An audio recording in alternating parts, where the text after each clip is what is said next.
ପୂର୍ବତନ ପ୍ରଧାନମନ୍ତ୍ରୀ ଭାରତରତ୍ନ ଅଟଳ ବିହାରୀ ବାଜପେୟୀଙ୍କର ଜୟନ୍ତୀ ଶତବାର୍ଷିକୀ ଅବସରରେ ଜିଲ୍ଲାସ୍ତରୀୟ ସୁଶାସନ ଦିବସ ସ୍ଥାନୀୟ ଗାନ୍ଧୀ ସ୍ମୃତି ଭବନରେ ପାଳିତ ହୋଇଯାଇଛି।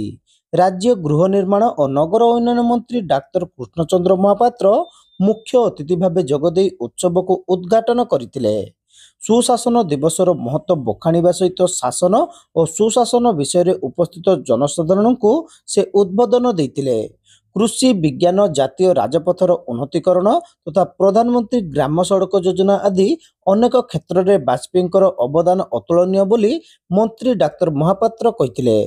ଗାଁର ବିକାଶ ହେଲେ ଦେଶର ବିକାଶ ହେବ।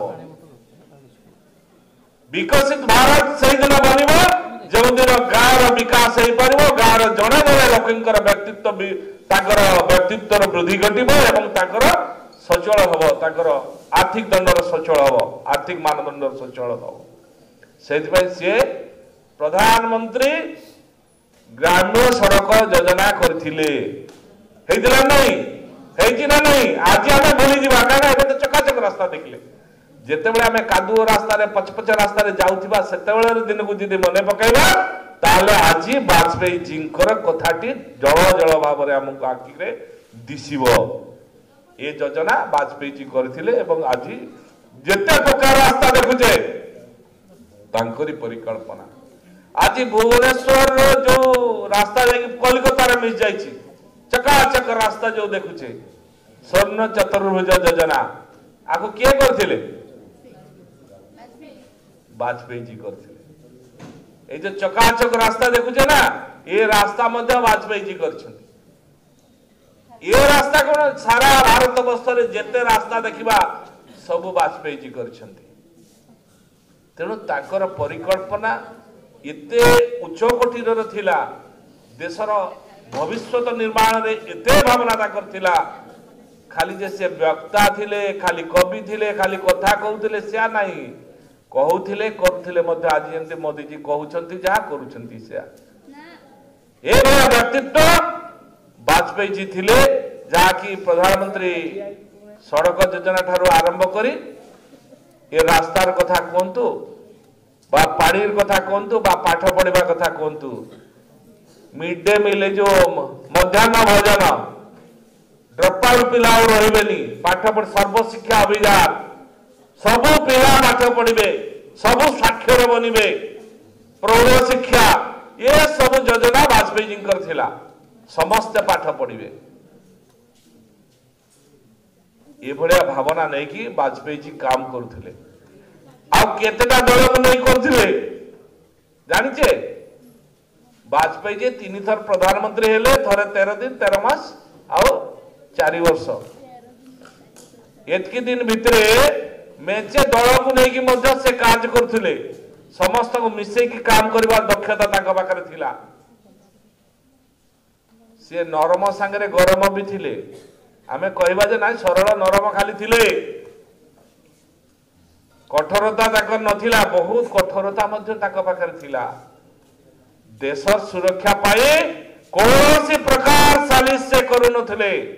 अमेरिका भलिया राष्ट्र जेतेबेले तांको धमकेला जे भारत रे परमाणु बोमा तुमे परीक्षा करि पारिबो नाही, सेतेबेले से ठस जवाब देथिले मो देशर सुरक्षा पाई मु करबी, तमे केही मते उत्तर दे परिबो नाही, मु परीक्षा करके देखेबी और देखेले मते परीक्षा करके परमाणु बोमा।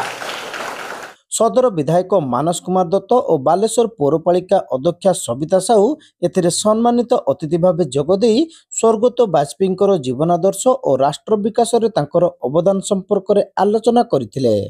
सुशासन दिवस सुशासन व्यवस्था आउ सुशासन को आनिबा पई अटल जी कर जो व्यवस्था ताकू मने पकेवार अछि। मु केवल गोटे छुटिया उदाहरण रे कहूची, अटल जी केवल जने राजनेता नथिले, आपण मने पकांतु अटल जी जने एकाधारा रे साहित्यिक थिले, गाल्पिक थिले, कलम लेखुथिले, बायोग्राफी लेखुथिले, जने वकील मध्य थिले।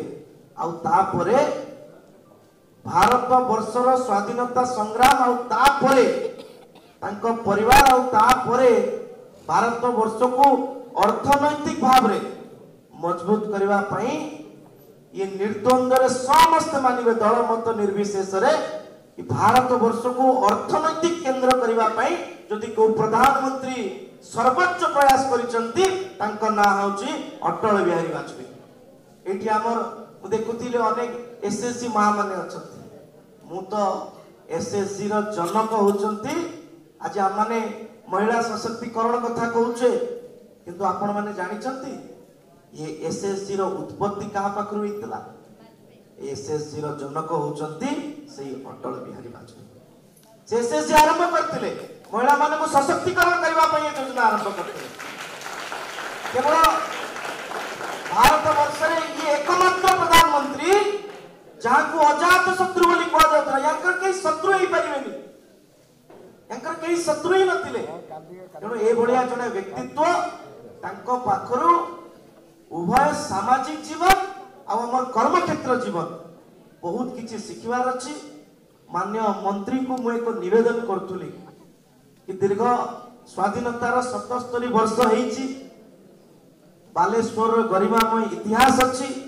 एही बालेश्वर अटल बिहारी वाजपेयी अनेक थर आछंती राजनैतिक कार्यक्रम भी करिसंती किंतु बड़ दुखर कथा बहु बार आसीबा परे ए भलिया जने महापुरुषंकर भारत रत्नकर प्रतिभाय बा पूर्णवाय मूर्तिटिए नाही। मु माननीय मंत्री को निवेदन करिछि से मध्य सहमति दैचंती। मुख्य वक्ता भावे अवसरप्राप्त प्राध्यापक डॉक्टर हरिश्चंद्र बेहरा भारत रत्न अटलजींकर जीवनी और एही जुगनायकଙ୍କ आदर्श उपरे निजर वक्तव्य प्रदान करथिले। अतिरिक्त जिलापाल सुधाकर नायक एवं जिला सूचना लोक संपर्क अधिकारी असुज्जा सामंत एतिरे मंचासीन थिले।